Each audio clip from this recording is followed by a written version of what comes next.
Hey everyone, welcome to part 3 of becoming an all-time legend of Elm the Mad God. We'll be talking about the best in the slot equipment today, stats, farming, and a few other things. And it's a Friday. What better way to spend your Friday night than watching the third part of this guide? So I've been working all week, let's get started. I was working all week, nothing excited. I was waiting all week, so boring. But tonight I'll go out because it's Friday night. Alright, so here you can see I'm just on my archer. Just caught it a few days ago, just drinking all the potions that I farmed on my wizard, which died, farmed on my knight, which died, and farmed on my rogue, which died. I do have a new knight now, which is 7-8, but still it was a rough week. It died many times, but I had a lot of potions farmed. You can see all the life that I managed to get. A lot of tombs and stuff have been run, and we even got ourselves a coal bow, which I believe I got on my rogue. And you see that here. So we had a chain. Oh, this is my knight. Sorry. Yeah, we had a chain of tombs, ocean trench rather, on with the guild. We did get the coal bow. Probably took about 20-30 runs, but that's really going to help on the archer once we actually start farming. Got the black skin, the black dye. Got rid of the ugly slime skin, and we also don't need the tier 12 bow anymore because we have the coal bow. I'm not going to be carrying around 3 bows, so I'll just keep drinking up. Didn't drink the defense potions in this chest here because I'm 1 away from max defense, so we're just going to max it all at once. We'll get all 6 stats maxed. Alright, this character's not maxed yet, but he's getting pretty close to becoming a 6-8. You can see here. And as I've said earlier, there is no need to drink wisdom or mana. So this character has 15 wisdom, and this ring is taking it down to 15 from 25, but yeah, you don't need to drink wisdom potions, and you don't need to drink mana potions, because you will not be using your ability at all, and hence not your mana. If you don't have any mana to regenerate, you don't need the wisdom, so those 2 stats are completely useless when going for legends. You'll be maxing your life, attack, defense, your speed, dexterity, and vitality, making you 6-8 once you've maxed all them.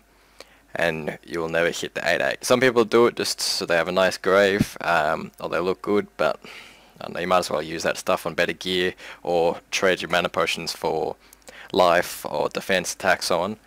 Yeah, you really don't need to max those 2 stats. It's just a waste of money, especially since you're going to be dying eventually.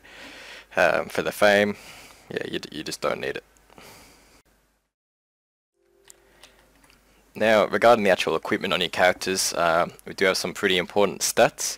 So if your gear gives negative wisdom or negative mana, that can just be completely ignored.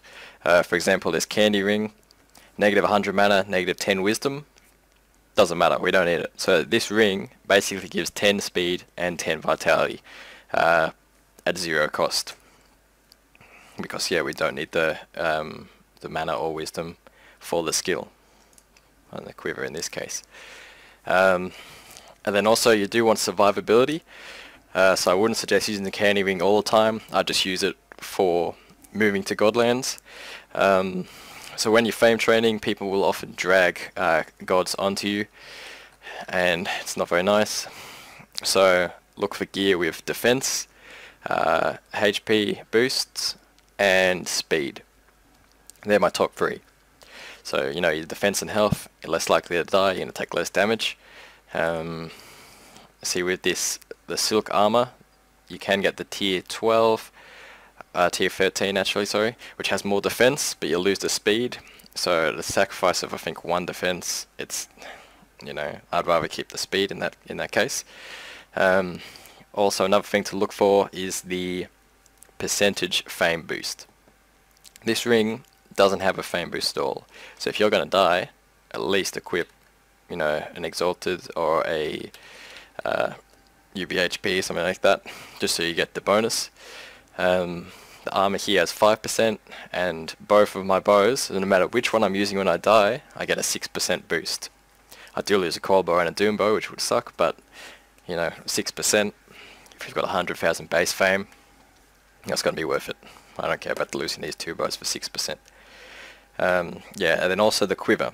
So at the moment, I'm not going to use a quiver. Probably won't use a quiver until I really need to. Maybe once I get to around 10,000 base fame or something like that. The best quiver for playing on the Archer, in my opinion, would be the Quiver of Thunder. But good luck. Good luck trying to get that. It gives 6% fame bonus.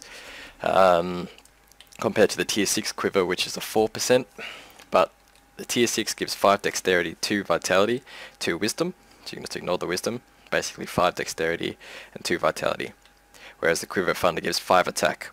Now with pets these days, my pet is something, 83 heal. I actually do need to change to my other pet, which will be a bit better. So about mid 80s is what the heal is.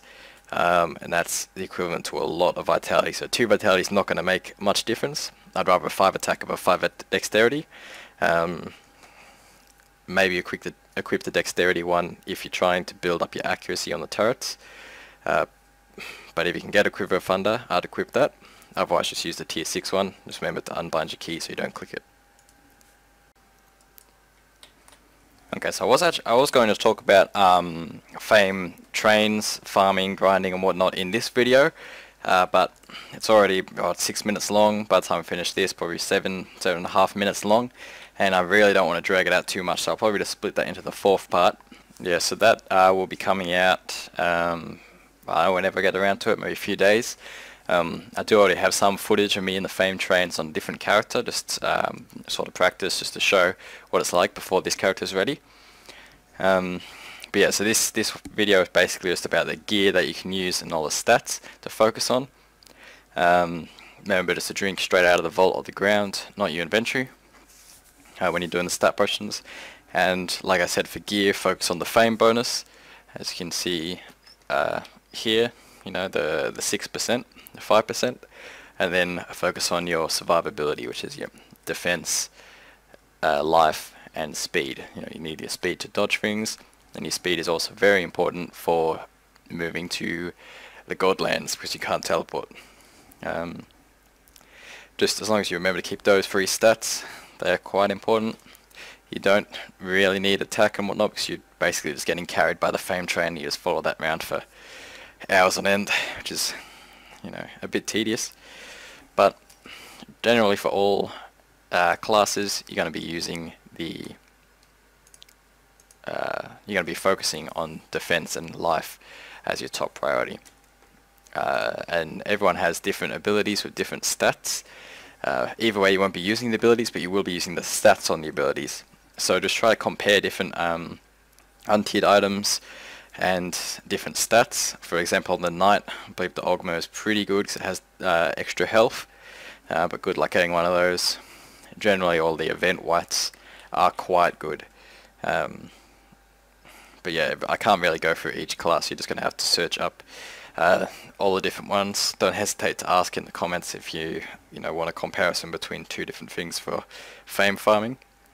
So yeah, just ask if you need a hand, and don't forget to check out part 4 once it's available, and I'll also link parts 1 and 2 in the description. Thanks for watching, guys. See you later. I hate this one. What? I just got destroyed.